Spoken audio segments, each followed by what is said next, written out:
Previous class की बात करें अगर, तो प्रीवियस क्लास में अपने चल रहा था limitation of octet rule. Limitation of octet rule, इसकी लिमिटेशन चल रही थी ऑक्टेट रूल की। मैंने आपको बताई भी थी क्या क्या लिमिटेशन थी।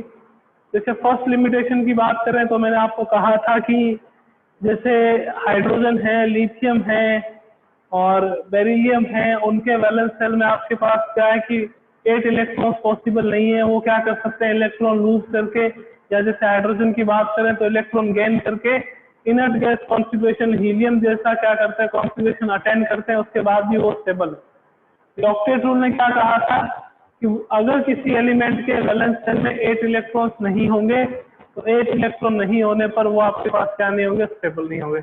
अगर 8 इलेक्ट्रॉन होंगे तभी उनकी स्टेबिलिटी क्या होगी, इंक्रीज होगी। बट कुछ लिमिटेशन थी। इसमें पहली लिमिटेशन मैंने आपको बताई थी with respect to hydrogen, lithium, helium. Second मैंने बताया था आपको इलेक्ट्रॉन डेफिशिएंट कंपाउंड के बारे में।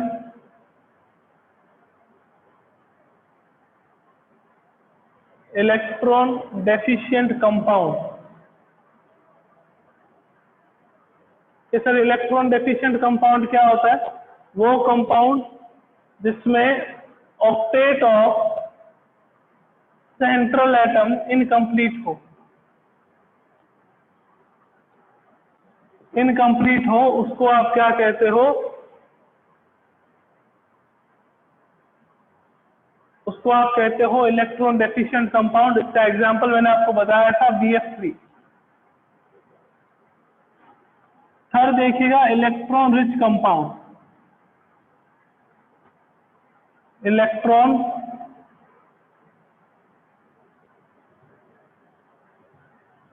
Rich compound. Electron rich compound की बात करें अगर, तो इलेक्ट्रॉन रिच कंपाउंड कौन से होते हैं, दैट कंपाउंड इन विच आपके पास जो भी आपके पास कंपाउंड है उसके सेंट्रल एटम में अगर 8 से ज्यादा इलेक्ट्रॉन्स हो, 8 से ज्यादा इलेक्ट्रॉन्स हो तो वो आपके पास क्या रहेगा, इलेक्ट्रॉन रिच कंपाउंड रहेगा। तो that compound in which central atom है more than 8 electrons known as electron rich compound. भैया लेइस में तो क्या कहा था, 8 इलेक्ट्रॉन होने चाहिए। BF3 में आपके पास बोरोन के पास लेस देन 8 इलेक्ट्रॉन है। बात करें अगर PCl5 की,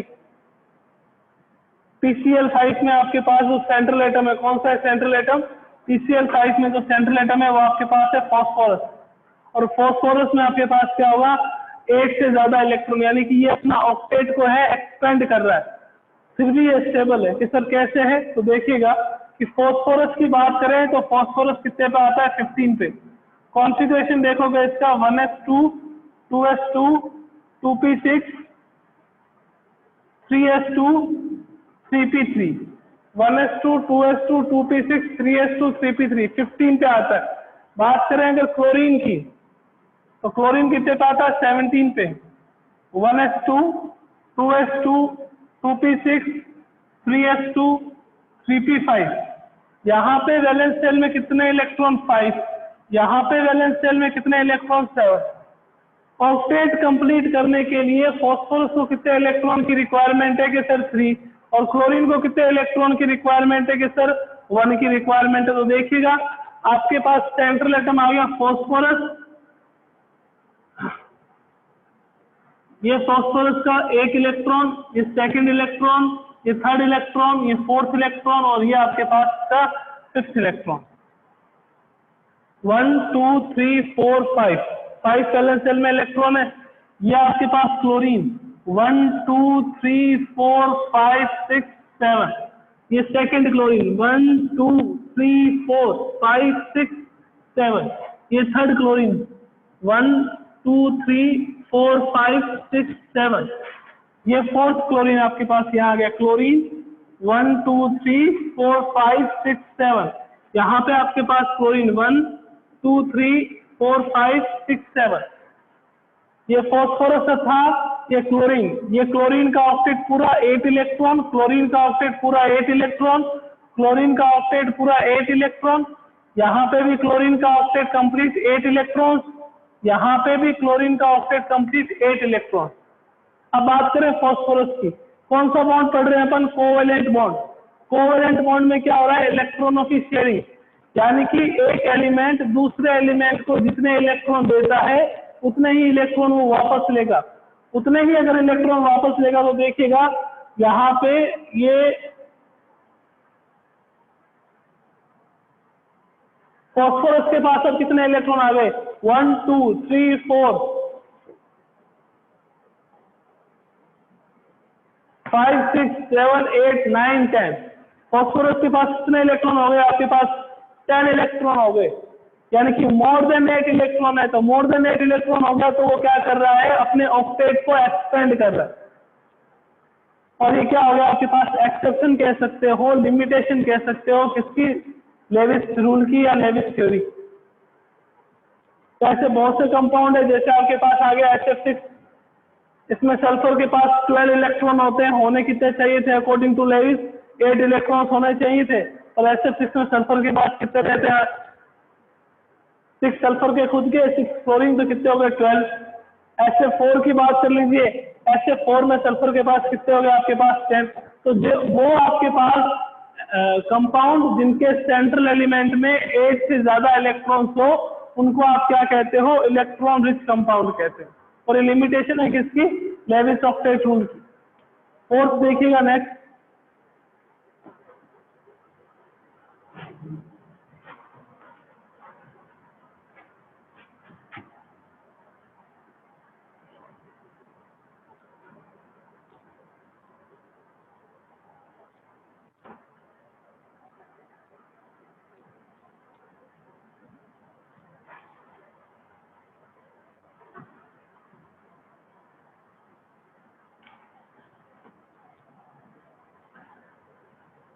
pseudo inert gas configuration।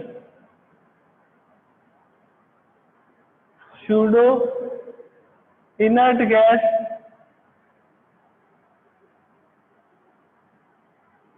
Configuration, वो एलिमेंट जो pseudo inert gas कॉन्फ़िगरेशन रखते हैं।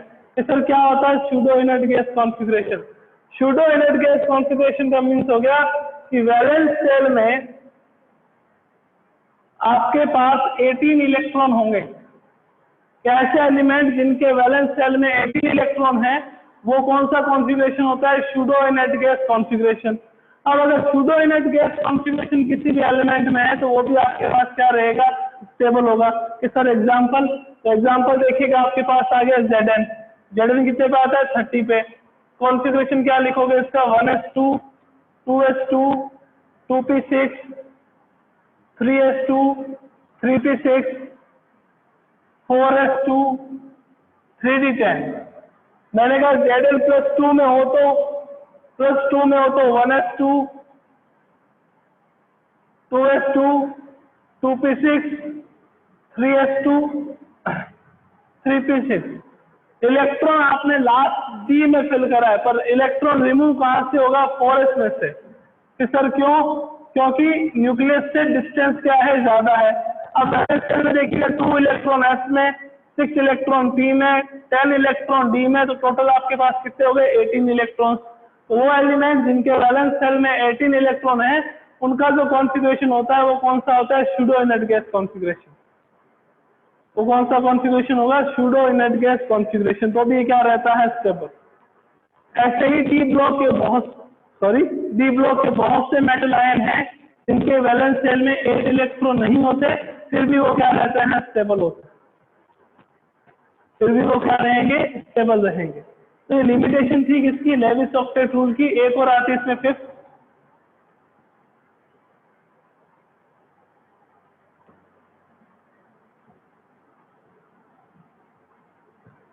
compounds having odd number of electrons।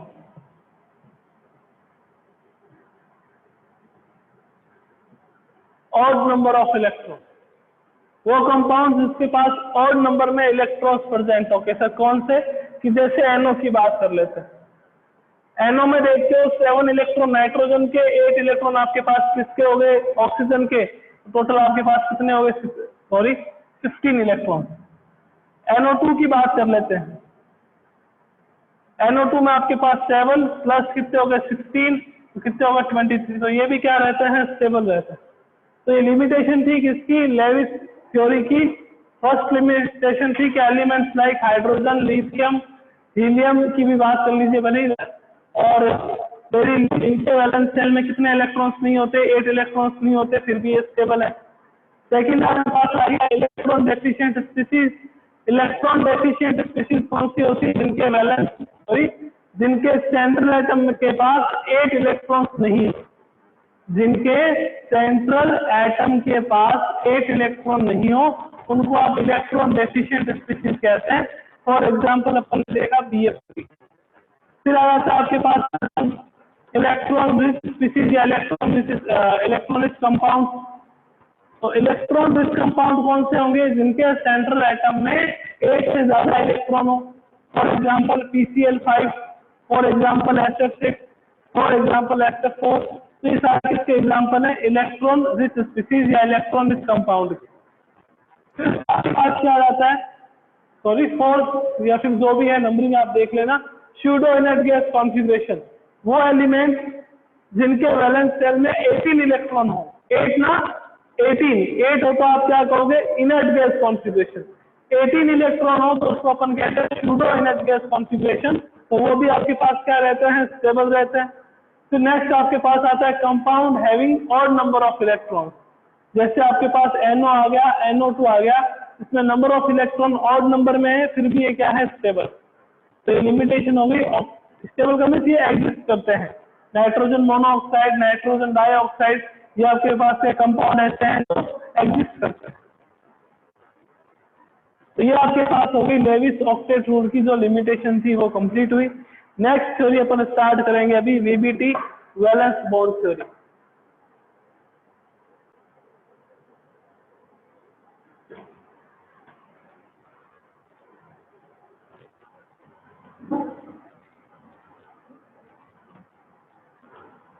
First theory थी अपने पास Levi's theory.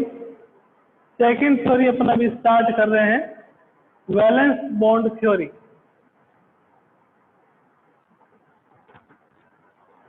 Valence bond theory, जिसको आप शॉर्ट फॉर्म में क्या कहते हैं,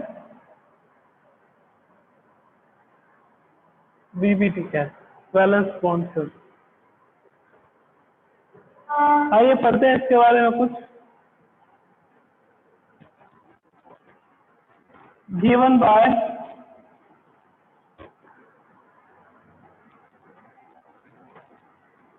हिटलर एंड लंदन, साइंटिस्ट के नाम है हिटलर एंड लंदन। VBT जो है वो सबसे पहले इन्होंने दी थी।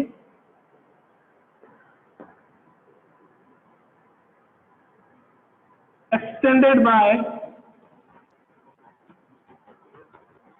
यानी कि इसको और ज्यादा एक्सप्लेन किसने करा था, extended by Pauling and Slater.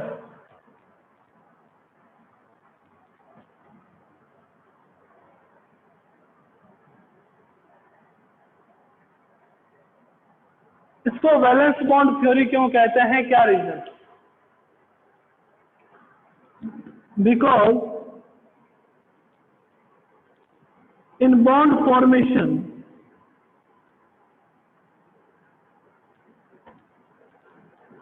electrons of valence shell takes part। तो इसके कारण से आप इसको क्या कहते हो, वैलेंस बॉन्ड थ्योरी कहते हैं। Electrons of valence shell takes part, इसके कारण से आप इसे क्या कहते हो, वैलेंस बॉन्ड थ्योरी कहते हैं। क्या एक्सप्लेन करती है वैलेंस बॉन्ड थ्योरी, कि वैलेंस बॉन्ड थ्योरी से अपने को क्या पता चलता है? तो देखिएगा, वैलेंस बॉन्ड थ्योरी से bond strength,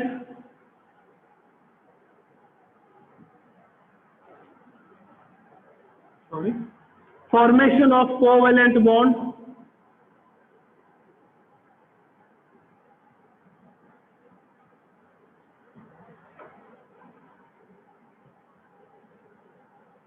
bond strength,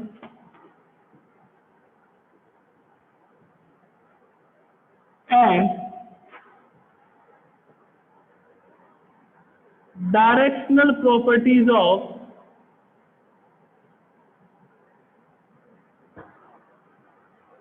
bond. इतना पता चलता है अपने को वैलेंस बॉन्ड थ्योरी की। वैलेंस बॉन्ड थ्योरी की बात करें तो given by Heitler and London, extended by Pauling and Slater, ठीक है ना। वैलेंस बॉन्ड थ्योरी को वैलेंस बॉन्ड थ्योरी क्यों कहा?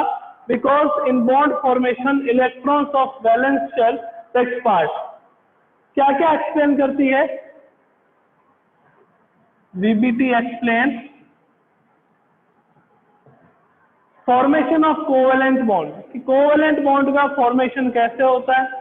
बॉन्ड स्ट्रेंथ, यानी कि जो बॉन्ड फॉर्म हो रहा है वो स्ट्रांग है या वीक है, और उसके साथ साथ डायरेक्शनल प्रॉपर्टीज ऑफ बॉन्ड, कि बॉन्ड की कौन कौन सी डायरेक्शनल प्रॉपर्टीज है, उसको कौन एक्सप्लेन करता है? वीबीटी एक्सप्लेन करता है।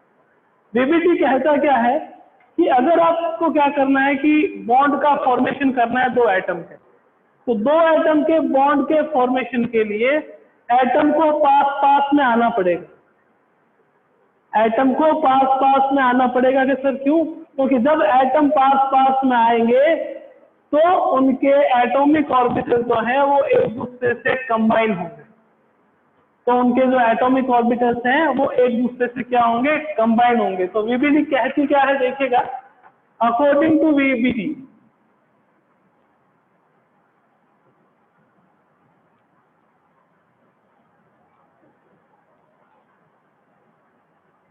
for a covalent bond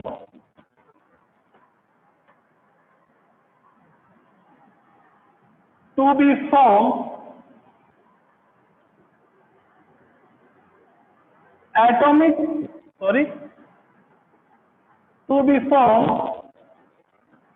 two atoms must become closer to each other that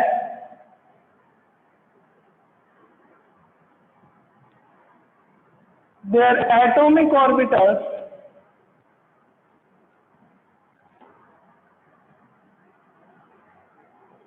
combine with each other,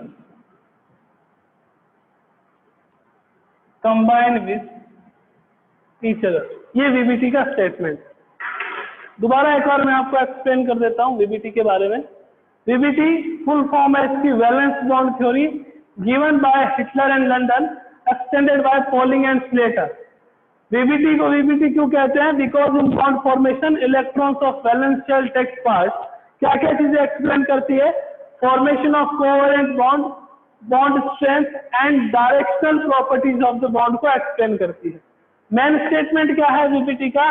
VBT का मेन स्टेटमेंट है कि according to VBT, for a covalent bond to be form, two atoms must be come closer to each other that their atomic orbital can combine with each other। यानी कि atom के जो atomic orbital हैं वो एक दूसरे के साथ कंबाइन करें। अब कौन से एटॉमिक ऑर्बिटल कंबाइन करेंगे वो भी देखिएगा, क्या क्या कंडीशन होगी। एक तो atomic orbital must be half filled, यानी कि दोनों जो है मतलब एक ऑर्बिटल में मैक्सिमम कितने इलेक्ट्रॉन्स आते हैं? 2, तो हाफ फिल्ड होने चाहिए, यानी कि 1 इलेक्ट्रॉन। सेकेंड आपके पास कंडीशन क्या होगी? Opposite spin. स्पिन जो है वो आपके पास क्या रहनी चाहिए? अपोजिट। जैसे अगर एक एटम का इलेक्ट्रॉन क्लॉकवाइज है तो दूसरे का क्या होना चाहिए? Anti clockwise. एक क्लॉकवाइज, दूसरा एंटी क्लॉकवाइज, तो वो दोनों आपस में क्या करेंगे? कंबाइन करेंगे एक दूसरे से। कैसे? कि आपके पास मान लीजिए कि ये कोई आपके पास एटम है, एटॉमिक ऑर्बिटल है, ये इसका एक इलेक्ट्रॉन ऊपर की तरफ जा रहा है, तो कौन सा है? ये क्लॉकवाइज। ये इसका दूसरा कोई एटम है, ये इसके एटॉमिक ऑर्बिटल और इसका जो इलेक्ट्रॉन रहेगा वो एंटी क्लॉकवाइज। ये दोनों ओवरलैपिंग करेंगे। कि सर ओवरलैपिंग क्या होती है, अभी समझा देंगे ओवरलैपिंग क्या होती है। ये न्यूक्लियस और ये आपके पास मॉलिक्यूल का फॉर्मेशन हो गया। मैंने क्या कहा कि covalent bond to be form then two atoms must be come closer to each other that their atomic orbital combine with each other। तो ये जो कॉम्बिनेशन होता है एटॉमिक ऑर्बिटल का, इसी को आप क्या कहते हो, ओवरलैपिंग कहते हैं। ये जो कॉम्बिनेशन है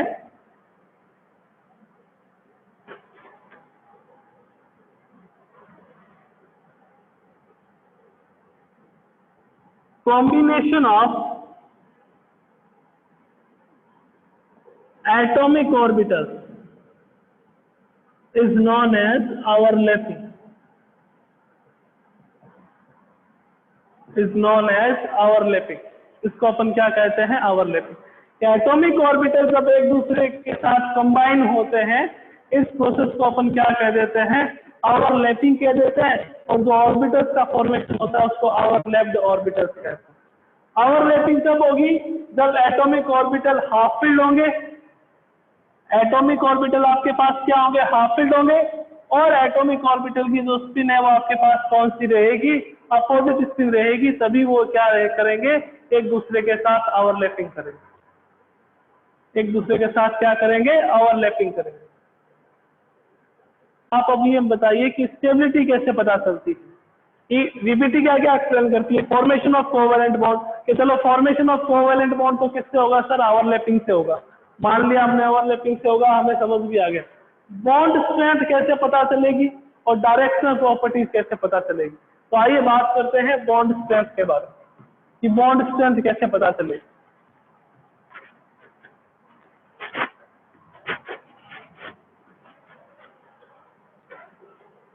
बॉन्ड स्ट्रेंथ जो रहती है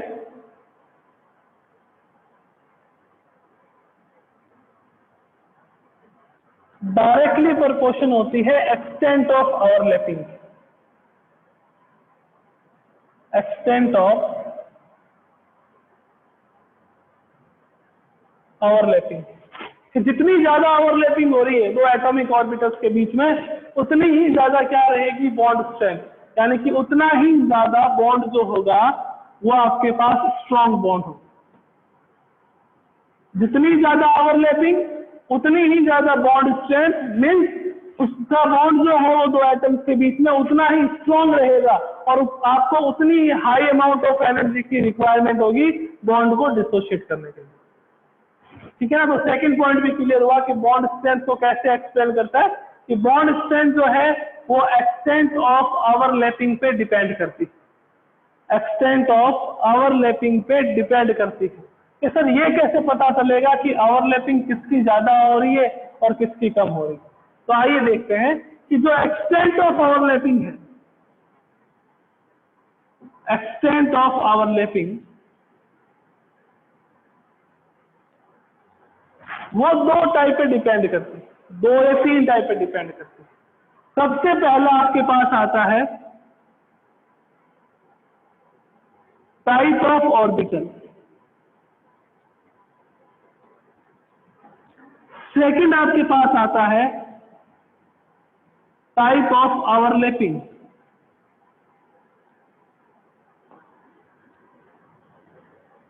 और थर्ड वन आता है type of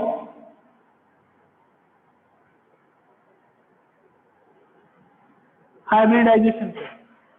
extent of overlapping, मैंने कहा एक्सटेंट ऑफ ओवरलैपिंग जितनी ज्यादा होगी आपके पास बॉन्ड स्ट्रेंथ उतनी ही ज्यादा होगी। यानी कि बॉन्ड उतना ही ज्यादा क्या होगा, स्ट्रॉन्ग होगा। अब सर हमें कैसे पता चलेगा कि ओवरलैपिंग ज्यादा हो रही है। तो एक्सटेंट ऑफ ओवरलैपिंग को एक्सटेंड किया जाता है टाइप ऑफ ऑर्बिटल पे, टाइप ऑफ ओवरलैपिंग पे और टाइप ऑफ हाइब्रिडाइजेशन पे। इन तीनों को अगर अपन समझ लेंगे तो अपने को पता चल जाएगा कि किसकी ओवरलैपिंग ज्यादा हो रही है, किसमें ओवरलैपिंग ज्यादा हो रही है और कौन सा बॉन्ड जो है वो ज्यादा स्ट्रॉन्ग बन रहा है। तो अपन नेक्स्ट क्लास में जो है वो पढ़ेंगे, जो कल की क्लास रहेगी, कि type of orbital, type of overlapping और टाइप ऑफ हाइब्रिडाइजेशन। कि जब आपके पास ऑर्बिटल जो है वो सेम शेल के हों, शेल जो है आपके पास सेम हो। तो ओवरलैपिंग का एक्सटेंट कैसे डिटरमाइन करेंगे? अगर आपके पास शेल अलग अलग हो, डिफरेंट शेल हो, तो ओवरलैपिंग का एक्सटेंट कैसे डिटरमाइन करेंगे? यहाँ पे जो आपके पास आया टाइप ऑफ ओवरलैपिंग में, ओवरलैपिंग जो है वो 3 या 4 टाइप्स की होती है, एसएस ओवरलैपिंग, एसपी ओवरलैपिंग और पीपी ओवरलैपिंग। पीपी को क्लासिफाइड करते हैं 2 टाइप्स में। तो वो सारी चीजें अपन कल की क्लास में करेंगे। तो नेक्स्ट क्लास में अपन देखेंगे कि हाउ कैन वी डिसाइड या how can we determine extent of overlapping. Extent of overlapping अगर अपने को पता चलेगा तो अपन को ये पता चल जाएगा कि बॉन्ड स्ट्रेंथ यानी कि बॉन्ड कितना स्ट्रांग है, कितना वीक है। तो नेक्स्ट क्लास में इसके बारे में डिस्कस करेंगे। ओके।